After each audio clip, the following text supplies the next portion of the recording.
Singer ka na talaga, hindi na action star.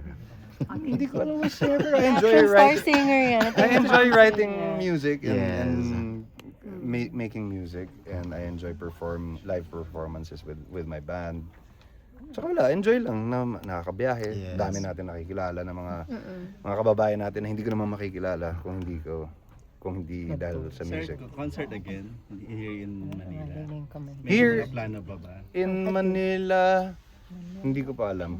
Pero Request na kadalasan sa Manila. hindi dito. Abroad eh. Namimiss ka na ng mga tita-tita. Ala, yung mga kamadyong mo. Mga kamadyong mo. Ian Trivia, meron kang role na na tinanggihan mo? Hindi dahil sa role. Kasi ako, I'm willing to do any role. Aside, a gay role, matanda, or whatever. Wala akong ano dun. Pero minsan, pag tatanggi man ako sa it's because of schedule or it's because of other things. The script or yung ganon. Pero as an actor, dapat kahit ano eh. So, wala pa naman akong nakikita na hindi ko gustong gampanan. Pero pwede ka pa ba maghubad? Oo, If ever, hindi required ka? Alam mo, kung mala ST, wag na. Kasi, nung kabataan nga natin, hindi tayo dumaan dun eh. Alam naman niya yung pa, di ba? Nagkaroon ka ng mga ganong offers. Siyempre, during that time, in the 90s, mga time Ngayon, na sir, yun. at this time, may mga offer din ba? May mga offers Na? pa. May offer pa ba na gano'n? Sexy. Nagpa-sexy. Mag-topless or mag-butt. Kung meron man, wag na nilang aksayin yung oras nila. Pero tatanggihan. Bakit? Saan nanggagaling yung ano? Ayaw mo? Bakit ayaw mo? Kasi sabi mo kanina, lahat ng roles kaya mo namang gawin. O saan nanggagaling? May mga ano ka ba? apprehension? Wala naman akong showcase na physical. As an actor, I want to bring the audience to an emotional journey. And paano maging emotional journey yun kung pa-sexy, di ba? So, Marami ka lang pasasayahin. Parang unang-una ka na. parang gusto mo, parang gusto mo mag-produce ng bagong machete. Kaya panahon ni Tita Nitz yun.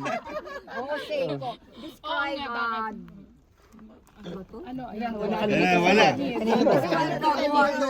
One word. 2 words pwede? Oh, sige. Drug war. Immersive. Yung word na ginamit ni Joem tsaka ni Shugo, yun na, yung sa cinematography, sa storytelling is immersive. Parang nandun ka talaga. Oh, okay, you're part of the ano, no? Nasabi nga, halos naamoy mo yung dugo. Yeah. Ako last na. Ay, wala ako. May kinalaman ba sa drug war to?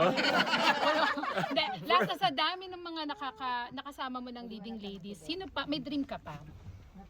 Ikaw daw. Ay, hindi na ako magdadalawa.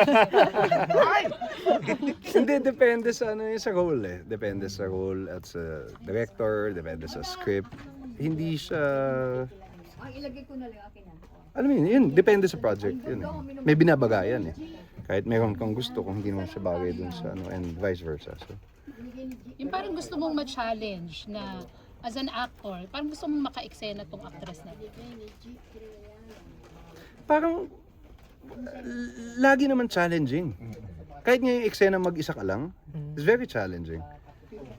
Pero dito, ang ganda ng cast. Grabe yung cast nito. Ang gagaling ng mga kasama ko dito. Sobrang sarap magtrabaho pag ganun. Kasi walang nangangapa sa inyo. Lahat sila alam nila yung character. Kahit anong mangyari, kahit hindi mag-cut yung director, lahat kayo in character. Sobrang sarap ng ganun. Sir, are you open working with the young actress? Pero ang tema is mid-December love affair. Mas bata yung gawa niya na. If it's Nahimik ang gabi. Pero napaka-dark din ng twist. Yung medyo mas rom-com, mas dramatic, mas love Light story. rom. Yes, depends on the material, on the story, on the director, and of course, it's my job. I like telling stories.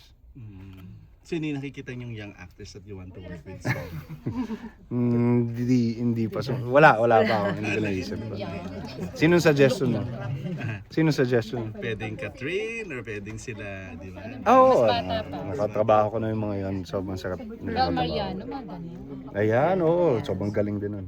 Yan o, Bel Mariano. Nag-suggest. Maraming salamat po sa... Wait, last na lang iyan. Na-late kasi ako. Makikihirit lang ako ng tanong din ni Ate Janet. Ayun pala, wait lang ate. May tanong pa. Happy birthday. Sige na nga. Tatanong ko yung kay ano. Virginia Kay Nabot Caballero, yung happy time. birthday. Ano mo? Happy. Ano sabi niya? Ay pala, sige. Kumuha lang ng ano, ng tawag sige. doon. Selfie tayo lang marunong mag Basta nga ayaw ko na tanong. Abot ko naman. Ano ba sabi niya? Pakopya na lang. Kahit na video. Gusto ko lang makita. Okay naman. Salamat po. Okay naman. Magpapapicture ba?